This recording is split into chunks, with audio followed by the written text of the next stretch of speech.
Hello students, मेरा नाम है अरुण शर्मा। आप सभी का अरुण कोचिंग क्लासेस में बहुत बहुत स्वागत है। बच्चों, आज मैं आपको +2 अकाउंट्स का chapter number 1 accounting for partnership firms fundamentals ये फर्स्ट चैप्टर करवाऊंगा। तो बच्चों, धीरे धीरे करके हम इस चैप्टर को जो है वो कवर करेंगे। ये 8 टॉपिक्स जो आपको दिख रहे हैं, nature of partnership, partnership deed, provisions applicable in the partnership deed, partners capital account, profit sharing between partners, है ना, profit and loss appropriation account, past adjustments और guarantee of profit to a partner. तो बच्चों, ये overview मैंने यहाँ पे short में बताया है कि ये 8 टॉपिक जो है हम यहाँ पे इस चैप्टर में कवर करेंगे। ठीक है, तो मैं आपको धीरे धीरे करके सारे टॉपिक्स करवाऊंगा। बस आपसे मेरी छोटी सी रिक्वेस्ट है कि प्लीज आप इस चैनल को सब्सक्राइब जरूर करना, बेल आइकन को प्रेस करना, वीडियो को लाइक करना, शेयर करना, कमेंट करना ना भूलना बच्चों। ठीक है, तो मैं आपको गारंटी देता हूँ, अगर आप मेरे चैनल के थ्रू पढ़ते हैं तो आपके जो नंबर है वो 90 से ऊपर जो है वो पक्का आएंगे। ठीक है बच्चों, तो देखिए यहाँ पे जो चीज़ें मोस्ट इंपॉर्टेंट होगी वो मैं आपको बताऊंगा। ठीक है, उनको आप नोट डाउन कर लेना। ठीक है, और उसके अलावा आपको अननेसेसरी कुछ भी नहीं पढ़ना है। ठीक है, तो यहाँ पे लिखा गया है पार्टनरशिप में सिंपली बी अंडरस्टूड। देखिए, पार्टनरशिप क्या होती है बच्चों? पार्टनरशिप का मतलब है एसोसिएशन ऑफ पर्सन। ठीक है, कुछ लोगों की जो है क्या है, वो ग्रुप ऑफ पर्सन है partnership, who have come together to work jointly. ठीक है, towards fulfilment of certain goal. तो किसी सर्टेन गोल की किसी सर्टेन गोल को फुलफिल करने के लिए कुछ एसोसिएशन ऑफ पर्सन्स क्या है, कुछ पर्सन इकट्ठे हुए हैं किसी काम को करने के लिए, और वो उस काम को इकट्ठे मिलकर ज्वाइंटली करेंगे ताकि कोई एक सर्टेन गोल जो है वो फुलफिल हो सके। ओके, तो मोर फॉर्मली अ पार्टनरशिप में be understood as an official agreement entered into by 2 or more persons for establishing business, carrying it on and sharing profit and losses in mutual agreement। ठीक है बच्चों, यहाँ पे इसका मतलब क्या है कि जो पार्टनरशिप हम कब बोलेंगे कि पार्टनरशिप है, कि जब 2 या 2 से ज्यादा पर्सन किसी बिजनेस को एस्टेब्लिश करने के लिए एक ऑफिशियल एग्रीमेंट साइन करेंगे, है ना। ओके, और वो इस बिजनेस को चलाएंगे बच्चों, और उस बिजनेस का प्रॉफिट और लॉस को शेयर करेंगे। ठीक है, जो भी म्यूचुअली उन्होंने डिसाइड किया होगा, म्यूचुअली एग्री किया होगा, जो एग्रीमेंट पे लिखा होगा उसके हिसाब से उनको प्रॉफिट या लॉस में शेयर मिल जाएगा। ठीक है, तो ये जो यहाँ पे इतना पैराग्राफ ही इंपॉर्टेंट था। उसके बाद यहाँ पे लिखा गया ऑल पार्टनरशिप एग्रीमेंट्स, जितने भी बच्चों इंडिया में पार्टनरशिप एग्रीमेंट होते हैं, are governed by Indian partnership act 1932। ठीक है, उनको कंट्रोल किसके द्वारा किया जाता है? उसको किया जाता है इंडियन पार्टनरशिप एक्ट 1932 के अकॉर्डिंग। तो बच्चों, ये जो एक्ट है ये मोस्ट इंपॉर्टेंट है इस चैप्टर में। ठीक है, तो सेक्शन जो 4 है इस एक्ट का, वो क्या बताता है हमको कि partnership is the relation between persons who have agreed to share the profits of a business carried on by all और any one of them acting for all. तो इस देखिए सेक्शन 4 में इसकी क्या डेफिनेशन दी गई है इंडियन पार्टनरशिप एक्ट 1932 में, कि जो पार्टनरशिप होती है वो पर्सन्स के बीच में रिलेशनशिप होती है। ठीक है, जो एग्री हुए हैं किसी बिजनेस के प्रॉफिट या लॉस को शेयर करने के लिए, और वो जो बिजनेस है बच्चों वो सभी पार्टनर्स के द्वारा चलाया जाएगा या फिर किसी एक पार्टनर के द्वारा सभी के बिहाफ पे वो बिजनेस कैरी किया जाएगा। ठीक है, तो ये डेफिनेशन मोस्ट इंपॉर्टेंट है।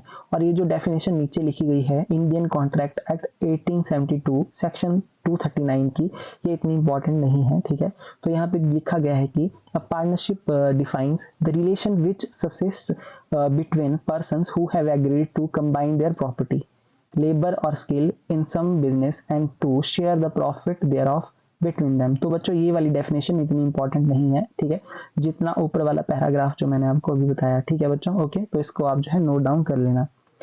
ओके, इसके बाद जो है यहाँ पे ब्रीफली बताया गया है कि डेफिनेशन में क्या बोला गया है। ठीक है, तो ये चीज इतनी इंपॉर्टेंट नहीं है, मैं आपको नहीं बताऊंगा। ओके, उसके बाद यहाँ पे नेचर बताई गई है। देखिए बच्चों, ये बहुत ही जरूरी है, इससे एमसीक्यू आपको आएगा। देखिए, नेचर ऑफ पार्टनरशिप क्या होता है। तो एज स्टेटेड बिफोर, जैसा कि पहले बताया गया है कि a partnership is said to take place only when 2 or more person mutually and formally agree to enter into a contract for conducting business. ठीक है, तो जब 2 या 2 से ज्यादा पर्सन्स म्यूचुअली, है ना, एंटर होते हैं किसी कॉन्ट्रैक्ट में। क्यों एंटर हो रहे हैं वो? क्योंकि वो किसी बिजनेस को कंडक्ट कर रहे हैं, किसी बिजनेस को एस्टेब्लिश कर रहे हैं। ठीक है, the persons who enter into partnership are individually refer to partner. ठीक है बच्चों, तो जो पर्सन पार्टनरशिप में एंटर होते हैं तो उनको इंडिविजुअली क्या बोला जाता है, पार्टनर बोला जाता है, और कलेक्टिवली उनको हम क्या बोलते हैं, फर्म बोलते हैं। ठीक है बच्चों, तो a partnership firm does not possess any separate legal entity identity apart from its member. तो जो पार्टनरशिप फर्म होती है बच्चों, उसकी कोई भी सेपरेट लीगल आइडेंटिटी नहीं होती है अपने पार्टनर से। ठीक है, मतलब जो पार्टनर होता है और पार्टनरशिप फर्म होती है वो एक ही पर्सन माने जाते हैं बच्चों। ठीक है, so this implies that in the eyes of law a partnership firms is not a different person than the partners themself. ठीक है, तो जो लॉ है उसकी आइज में कि जो पार्टनरशिप फर्म होती है वो अपने पार्टनर से डिफरेंट नहीं होती है, मतलब ये दोनों सेम होते हैं। फर्म, पार्टनरशिप फर्म और जो पार्टनर होते हैं वो सेम पर्सन होते हैं बच्चों। ठीक है, ओके।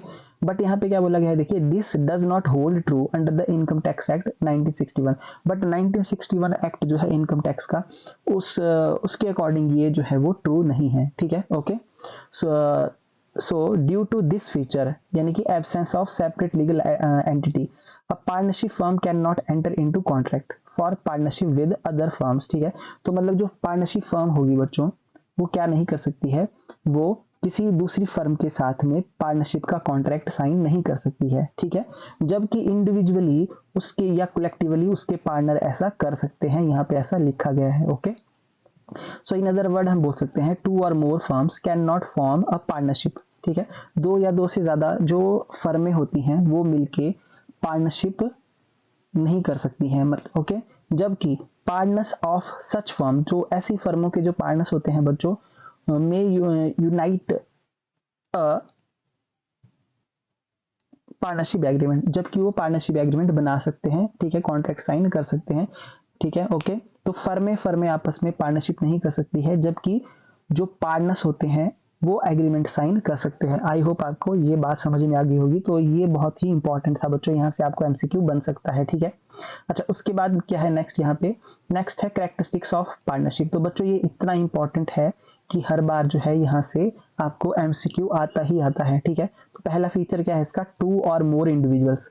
तो a partnership is said to take place only when at least two और मोर पार्टनर्स एसोसिएट। ठीक है, तो पार्टनरशिप कब टेक प्लेस करेगा, जब दो या दो से ज्यादा पर्सन जो है आपस में मिलके एक कॉन्ट्रैक्ट को साइन करेंगे। ठीक है, तो मतलब एक पार्टनरशिप के लिए दो या दो से ज्यादा पर्सन का होना जरूरी है, एट लीस्ट टू। ठीक है, मिनिमम टू। ठीक है, और मैक्सिमम क्या है, मैक्सिमम है 50। ठीक है, तो देखिए जो कंपनी एक्ट है 2013, उसके द्वारा क्या बोला गया है, company act 2013 restricts the number of persons to 50 in case of partnership business. ठीक है, तो मैक्सिमम नंबर ऑफ पर्सन कितने हो सकते हैं, 50। मैक्सिमम नंबर ऑफ पार्टनर 50 हो सकते हैं।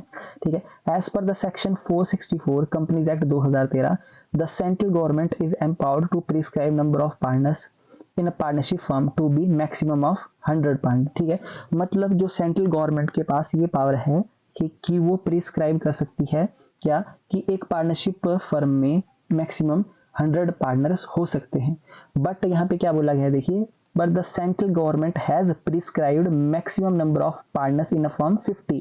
ठीक है, देखिए सेंट्रल गवर्नमेंट के पास ये पावर है कि वो मैक्सिमम पार्टनर्स कितने बता सकती है, 100 बोल सकती है कि 100 पार्टनर्स हो सकते हैं। बट सेंट्रल गवर्नमेंट ने ये प्रिस्क्राइब्ड किया है कि मैक्सिमम नंबर ऑफ पार्टनर्स कितने होंगे, एक फर्म में 50 होंगे। ठीक है, because according to the rule of companies act 2014, जो कंपनी का एक्ट है 2014, उसके अकॉर्डिंग क्या है, नो एसोसिएशन और partnership shall be formed consisting of more than 50%। ठीक है, तो कंपनी के रूल में ये बात लिखी गई है कि मैक्सिमम जो है वो 50 ही पर्सन होंगे, 50 ही पार्टनर्स होंगे किसी पार्टनरशिप फॉर्म में।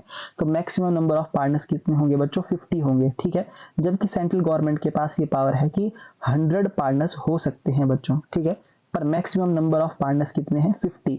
तो ये फीचर बड़ा ही जरूरी है। ठीक है, उसके बाद नेक्स्ट है एग्रीमेंट। देखिए, जब भी दो या दो से ज्यादा पर्सन किसी पार्टनरशिप बिजनेस को करना चाहेंगे आपस में, तो उनको एग्रीमेंट साइन करना पड़ेगा।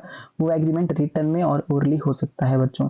तो a partnership comes into existence when there is an agreement, जब एग्रीमेंट होगा साइन बिटवीन टू और मोर इंडिविजुअल्स। ठीक है, आइदर रिटर्न और ओरल। तो देखिए बच्चों, एग्रीमेंट रिटन भी हो सकता है, ओरल भी हो सकता है, पर रिटन को प्रेफर किया जाता है कि एग्रीमेंट रिटन साइन हो। ठीक है, उसका नेक्स्ट है एप्लीकेशन ऑफ पार्टनरशिप एक्ट। ठीक है, एप्लीकेशन मतलब पार्टनरशिप एक्ट कब अप्लाई होगा, यहाँ पे ये है इसका फीचर। देखिए, जब बच्चों दो या दो से ज्यादा पार्टनर्स के बीच में कोई एग्रीमेंट साइन नहीं होता है तो इंडियन पार्टनरशिप एक्ट 1932 जो है एप्लीकेबल होता है। ठीक है, तो यहाँ पे बोला गया है, in a partnership the partners in mutual agreement decide upon the rights and duties of each other. ठीक है, तो पार्टनरशिप जब भी हम करते हैं तो हम एक म्यूचुअली एग्रीमेंट साइन करेंगे बच्चों, और उस एग्रीमेंट में हर एक पार्टनर के राइट्स लिखे होंगे, उसकी ड्यूटीज लिखी होंगी। ठीक है, and later follow the same at all times. ठीक है, तो उन रूल्स और उन राइट्स को हमको फॉलो करना पड़ेगा until and unless fresh changes are incorporated with the consent of all.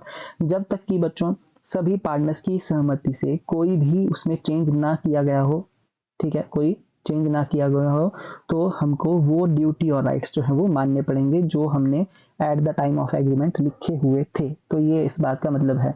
So if no such agreement exist, कोई एग्रीमेंट अगर मान लो बच्चों आपस में पार्टनर साइन नहीं करते हैं तो क्या होगा, provision of Indian partnership act 1932 apply होगा। ठीक है, उसके बाद नेक्स्ट है फोर्थ, एग्जिस्टेंस ऑफ बिजनेस। तो देखिए, जब भी दो या दो से ज्यादा पर्सन किसी एग्रीमेंट को साइन करते हैं और आपस में पार्टनरशिप बनाना चाहते हैं तो उनके लिए बिजनेस का होना बड़ा जरूरी है। ठीक है, so partnership is formed for carrying on some legal activity यानी कि बिजनेस। ठीक है, with purpose of earning profit. ठीक है, तो बिजनेस का होना जरूरी है और आपस में प्रॉफिट अर्न करना जरूरी है। So it is important to note that, ये देखिए दो एलिमेंट्स यहाँ पे बड़े जरूरी हैं, क्या, बिजनेस और प्रॉफिट अर्निंग मोटिव। तो if any of the two is missing, देखिए अगर यहाँ पे बिजनेस और प्रॉफिट अर्निंग इन दोनों में से कोई एक भी मिस होगा, a partnership can not be said to take place, तो हम बोलेंगे कि वो पार्टनरशिप बिजनेस नहीं है। ठीक है बच्चों, वो पार्टनरशिप नहीं है। ठीक है, तो पार्टनरशिप के लिए बिजनेस का होना जरूरी है और प्रॉफिट अर्निंग मोटिव जो है पार्टनर्स का होना चाहिए। आई होप आपको फोर्थ पॉइंट समझ में आ गया होगा। फिर नेक्स्ट है म्यूचुअल एजेंसी। देखिए यहाँ पे लिखा गया है कि जो पार्टनर्स होते हैं बच्चों वो बिजनेस को टेक केयर कर सकते हैं सभी पार्टनर्स मिलके, या फिर कोई एक पर्सन, है ना, या एक से ज्यादा पर्सन सबके बिहाफ पे बिजनेस को कैरी कर सकता है। ठीक है, तो ये सारी बातें जो है म्यूचुअली डिसाइड होंगी। So in a partnership all partners may take care of business, they may mutually decide to let one or more partners carry on business on everybody's behalf. ठीक है, तो मतलब कोई एक पर्सन या तो बिजनेस करेगा सबके बिहाफ पे, या एक से ज्यादा पर्सन जो है वो बिजनेस को कैरी करेंगे सबके बिहाफ। आई होप आपको ये फिफ्थ पॉइंट समझ में आ गया होगा। नेक्स्ट है शेयरिंग ऑफ प्रॉफिट। तो देखिए बच्चों, अगर कोई पार्टनरशिप बिजनेस है, ठीक है, और उसमें अगर प्रॉफिट शेयरिंग का जो है वो फीचर जो है वो क्या है, मिसिंग है, तो ऐसे बिजनेस को हम पार्टनरशिप नहीं बोलेंगे। So this clause is the most basic characteristics of any partnership to exist. If there is no profit sharing there can be no partnership. So also even if one partner is deprived of his or her right to share profit, the partnership ceases to exist. ठीक है बच्चों, तो मतलब profit sharing होना बड़ा जरूरी है, तभी हम उस बिजनेस को पार्टनरशिप बिजनेस बोलेंगे। The losses however can be shared by all partners or a selective few. तो बच्चों ये थे इसके 6 फीचर। ठीक है, profit sharing, mutual agency, existence of business और application of the partnership act, agreement, और उसके बाद टू और मोर इंडिविजुअल्स। ठीक है बच्चों, ये थी इसकी कैरेक्टरिस्टिक। तो ये 6 कैरेक्टरिस्टिक्स हैं कुल मिला के इसकी। अगर इनमें से एक भी कैरेक्टरिस्टिक्स मिस होंगी बच्चों तो उसको पार्टनरशिप बिजनेस नहीं बोला जाएगा। तो बच्चों ये था आज का हमारा टॉपिक। मैंने आपको मीनिंग बताया और पार्टनरशिप की जो है कैरेक्टरिस्टिक्स बताई हैं।